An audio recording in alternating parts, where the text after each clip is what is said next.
यार आज कलकत्ता में क्या हो रहा है सुना तुमने? सुना क्या? मैं तो सुबह से लाइव ही देख रही हूँ। पश्चिम बंगाल में नई सरकार बने अभी बस कुछ ही दिन हुए हैं। आज 17 मई 2026 है और मुख्यमंत्री सुवेंदु अधिकारी के नेतृत्व में जो एक्शंस लिए जा रहे हैं ना, उन्होंने पूरे राज्य में तहलका मचा दिया है। बिल्कुल। व्हाट्स पॉपिंग इंडिया के आज के इस एक्सप्लेनर में हम इसी एक्सप्लोसिव सिचुएशन को डीकोड करेंगे। बिना कोई साइड लिए एकदम न्यूट्रल तरीके से समझेंगे कि आखिर चल क्या रहा है। तो सबसे बड़ा सवाल यही है कि आज कोलकाता में असल में हो क्या रहा है। सही कहा।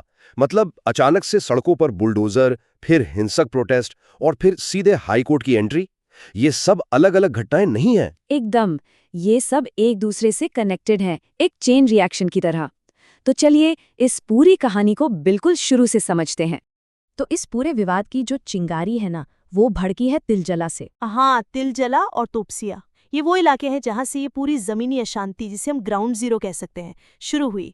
हुआ ये कि तिलजवाला की एक इलीगल लेदर फैक्ट्री में भयंकर आग लग गई। कोई फायर सेफ्टी नहीं थी वहाँ। और सबसे दुखद बात ये रही कि इसमें 2 लोगों की जान चली गई। इसके तुरंत बाद कोलकाता नगर निगम यानी केएमसी एक्शन में आई और सीधे बुलडोजर्स भेज दिए। भारी पुलिस बल और सेंट्रल फोर्सेस के साथ इन अनऑथराइज्ड बिल्डिंग्स को गिराना शुरू कर दिया गया। अब क्योंकि ये मुस्लिम बहुल इलाके हैं, तो इस डिमोलिशन ड्राइव ने तुरंत एक बहुत ही सेंसिटिव मोड़ ले लिया और विवाद भड़क गया। और जैसा कि एक्सपेक्टेड था, इस एक्शन का रिएक्शन भी बहुत तगड़ा हुआ। बिल्कुल। तिलजला के इन बुलडोजर एक्शंस के खिलाफ सड़कों पर भयंकर पब्लिक आउटरीच देखने को मिला, खासकर पार्क सर्कस इलाके में। लेकिन पता है, ये प्रोटेस्ट सिर्फ बुलडोजर के खिलाफ नहीं था।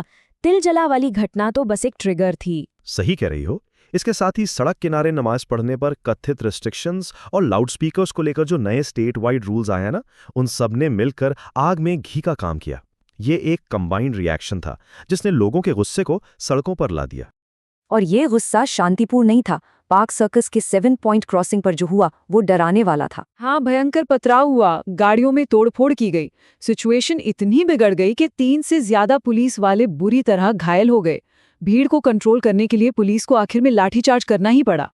इस सीवियर लाठीचार्ज के बाद से इलाके में पुलिस फ्लैग मार्च कर रही है।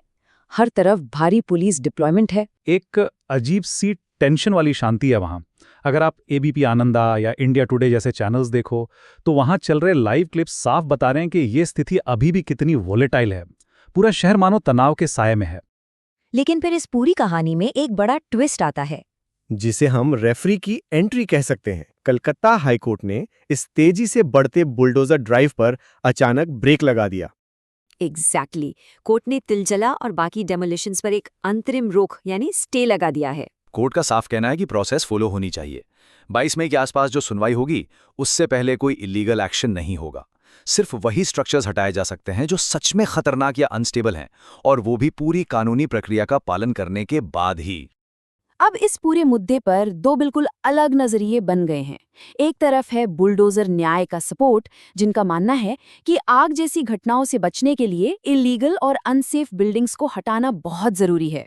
और दूसरी तरफ है टारगेटेड एक्शन का आरोप। उनका कहना है कि ये कार्रवाई बायस्ड है और जानबूझकर निशाना बनाया जा रहा है। हमारा काम यहाँ किसी का पक्ष लेना नहीं है, बल्कि इस बात को समझना है कि हाईकोर्ट इन दोनों एक्सट्रीम्स के बीच कैसे लीगल और सोशल बैलेंस बनाता है।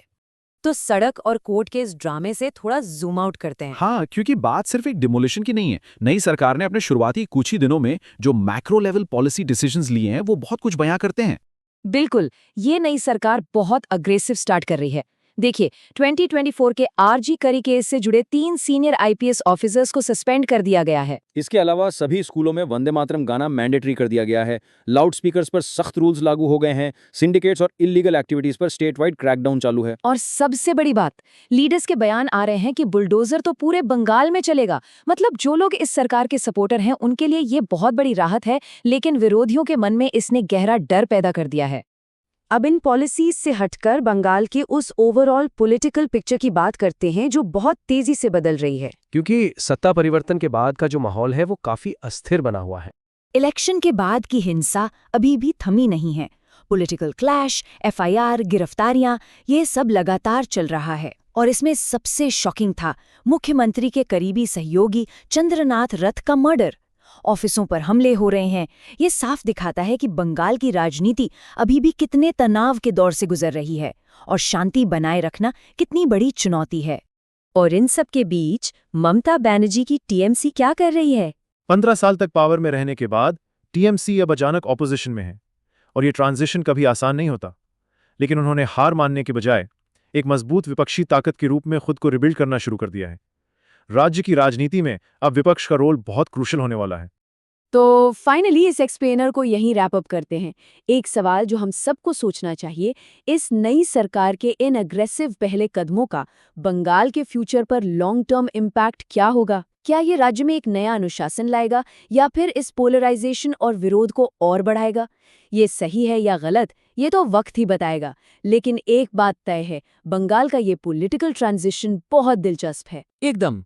तो दोस्तों, आज के लिए बस इतना ही। आपको क्या लगता है इन एक्शंस के बारे में? अपनी राय कमेंट्स में जरूर बताएं और ऐसे ही न्यूट्रल एनालिसिस के लिए व्हाट्स पॉप इन इंडिया को लाइक, शेयर और सब्सक्राइब करना मत भूलना।